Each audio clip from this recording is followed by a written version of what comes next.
اور ماں اور بہنوں کا حال تو برا حال۔ اب یہاں پر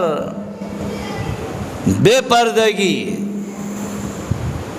عاشق اور معشوقہ رات بھر جو ہے اس میں عیاشیاں کر رہے ہیں۔ کالجوں میں جائیے، 4-5 دن پہلے سے جو ہے ڈول ڈم کے گانے بج رہے ہیں، اور جو محمد کا نام رکھ کر محمد کا امتی اپنے نوجوان لڑکی کو اس پروگرام میں بھیجنے کے لیے آج مسلمان تیار ہیں۔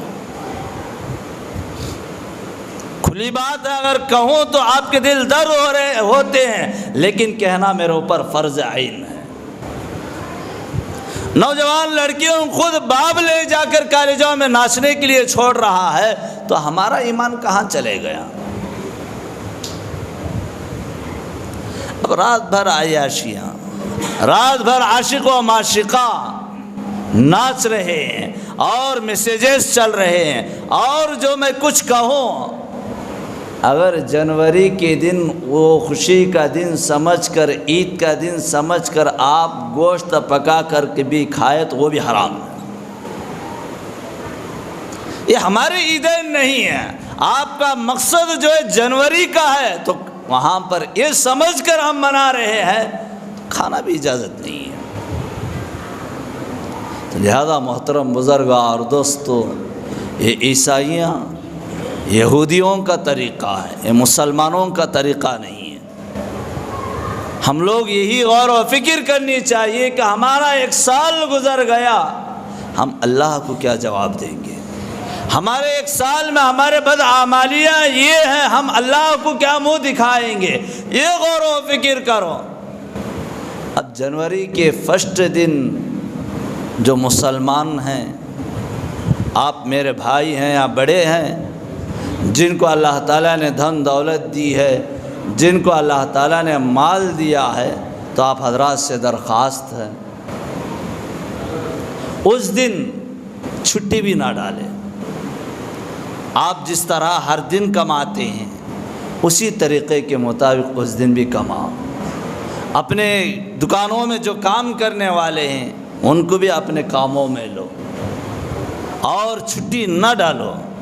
یہ ہمارا طور طریقہ نہیں ہے۔ سیدنا حضرت عیسیٰ علیہ الصلاۃ والتسلیم خود اللہ تعالیٰ کے دربار میں عرض کریں گے، یا اللہ، یہ میری امت جو ہے، مجھے اور میری ماں کو انہوں نے تیرے ساتھ شریک کر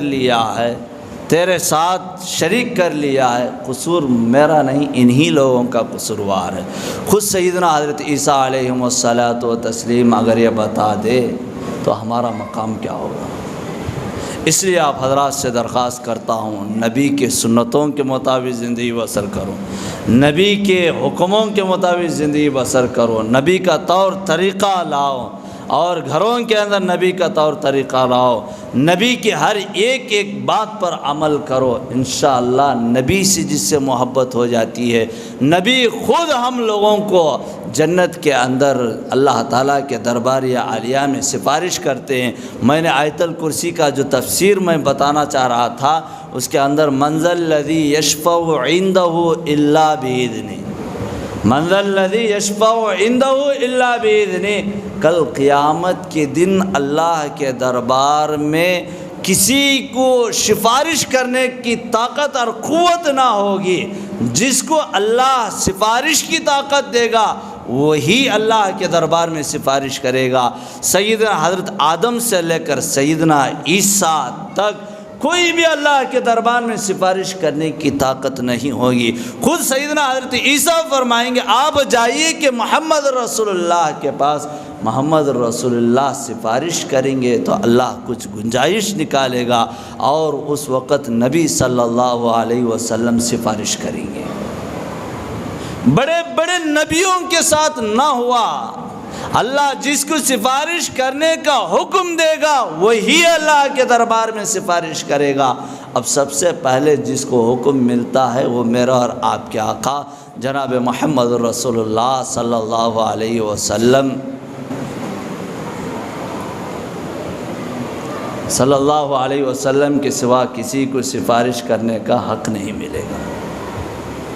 لہذا محترم بزرگاں اور دوستو، اس نبی کے سنتوں پر عمل کرو، اس نبی سے محبت کرو، انشاءاللہ وہ نبی کی شفاعت ہم لوگوں کو ضرور نصیب ہوگی۔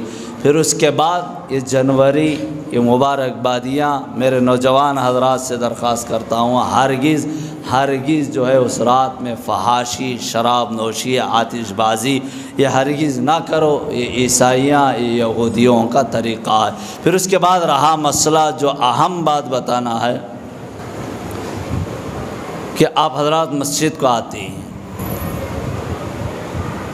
ایک صحابی رسول اللہ کے نبی علیہ الصلاۃ والتسلیم کے زمانے میں اللہ کے نبی مسجد نبوی میں تھے، اونٹ مسجد کے باہر چھوڑ کر آ گئے۔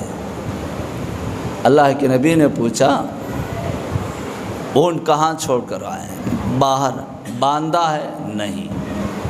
تو اللہ کے نبی نے فرمایا آپ اس کو باندھ کر آئے، اب مجازی مالک ہے، اس کی حفاظت آپ کی ذمہ ہے، اس کو باندھ کر آؤ۔ اللہ کے نبی علیہ الصلاۃ والتسلیم کی بات پر اس صحابی نے پھر اونٹ باندھ کر اللہ کی ذات پر بھروسہ کر کے آئے، بھروسہ اللہ کی ذات پر۔ اب رہا اس واقعے کے اس لیے رکھا، آپ حضرات مسجد کو گاڑیوں میں آتے ہیں، آپ کی گاڑیوں کی، آپ کی مال کی حفاظت آپ کرنا ہے، ذات پر، اللہ کی ذات پر بھروسہ کرنا ہے۔ اب چابیاں، اس کا ایک قانون، ایک دستور کیوں بنایا ہے اللہ نے؟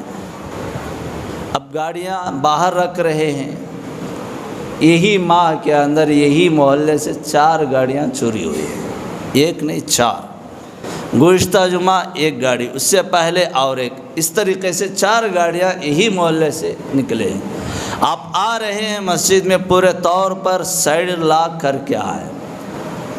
اب چلے جانے کے بعد مال قیمتی ہے، آپ نے بڑے پسینوں سے کمایا ہوگا، بڑی محنت سے کمایا ہوگا، اس کی حفاظت کرنا ہے۔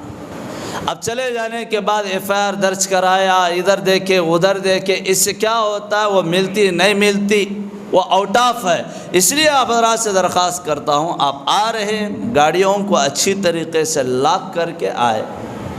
پھر اس کے بعد مسجد کے اس سامنے والے حصے میں CC کیمرہ باقاعدہ لگایا ہوا ہے، اور اس پاس ادھر وہاں رکھ کر آتے ہیں، وہاں پر CC کیمرے موجود نہیں ہیں۔ اب یہاں پر مسجد کے سامنے کی گلی جو ہے، یہاں پر رکھ رہے ہیں، دکانات کے ادھر یا ادھر ایک طرف گاڑیاں پارکنگ کریں۔ اب ہم لوگ کیا کرتے ہیں؟ ادھر بھی پارکنگ، ادھر بھی پارکنگ، جو چل کر آنے والے ہیں ان کو بڑی تکلیف ہوتی ہے، اس لیے ایک طرف جو گاڑی رکھے ایک طرف پارکنگ کرے۔ اگر وہاں پر بھی جگہ نہیں ہے، مسجد کے ذمہ دار حضرات سے بھی میں درخواست کرتا ہوں، سامنے کی جگہ جو ہے، یہاں پر بھی جگہ، بہت ساری جگہ ہے، وہاں پر بھی آپ پارکنگ کر سکتے ہیں، کیونکہ آپ آ رہے ہیں عبادت کے لیے، یہاں یہ معاملہ ہوگا، دل درد ہوتا ہے، مسجد کو گیا چوری ہو گئی، ایسا نہیں کہ یہ درد رکھنے کے بجائے سب سے پہلے ہم اپنے مال کی حفاظت کر لینا، یہ اچھی بات ہے۔ آپ حضرات سے درخواست کرتا ہوں، برابر CC کیمرہ لگا ہوا ہے، وہاں پر سامنے کی جو جگہ ہے برابر ایک طرف گاڑیاں ایک لائن سے رکھے، آڑا ٹیڑھا نہ رکھے، نکالنے میں بھی آسانی ہوگی، آپ کو جلدی جانے میں بھی آسانی ہوگی۔ اور وہاں پر جگہ فل ہو گئی، سب سے پہلے آنے والے سامنے جگہ ہے وہاں رکھ دے، بعد میں آنے والے وہاں رکھ لے، اور اس بات کا احتیاط کرے، کیونکہ یہی جو ہے مہینے میں 4 گاڑیاں یہی محلے سے گئے ہیں۔ لوگ کہتے ہیں حضرت کیا کرے، اب FIR درج کرائے، وہاں پر جو وہ آتے نہیں آتے وہ معلوم نہیں ہے۔ اس لیے محترم بزرگ اور دوستو، آ رہے ہیں، آپ کی مال کی حفاظت آپ کریں، اور گاڑیاں چھوڑ کر آ رہے ہیں اچھی طرح لاک کر کے 1 سے 2 مرتبہ دیکھیں۔ چوری کرنا وہ غیر کر رہا ہے، مسلمان کر رہا ہے، وہ اللہ کو معلوم ہے، اور جو چوری کرتے ہیں بڑا گناہ ہے، اور چور کو اللہ تعالیٰ کبھی نظر کرم سے نہیں دیکھتا ہے، یہ نحوست ہے۔ اور اگر جس کے اندر اگر مسلمان ہے تو ان سے درخواست کرتا ہوں چوری کی عادت سے رہے، غیر مسلم ہے وہ اللہ کو جواب دے گا۔ یہی چند کلمات ہیں آپ حضرات کی خدمات میں رکھا۔ انشاءاللہ آئندہ جمعہ آیت الکرسی کا ترجمہ، اور جو ہے میں اللہ لا الہ الا هو الحی القیوم تک میں نے آپ حضرات کو بتایا تھا، اس کے بعد جو ہے ان باتوں کو اس کے بعد والے آیت میں اللہ تعالیٰ نے کیا وحدانیت بیان کر رہا ہے، کیا فرما رہا ہے، انشاءاللہ ان باتوں کا آپ حضرات کی خدمات میں لاؤں گا۔ بس دعا فرمائے اللہ تعالیٰ کہنے اور سننے سے زیادہ عمل کرنے کی توفیق عطا فرمائے۔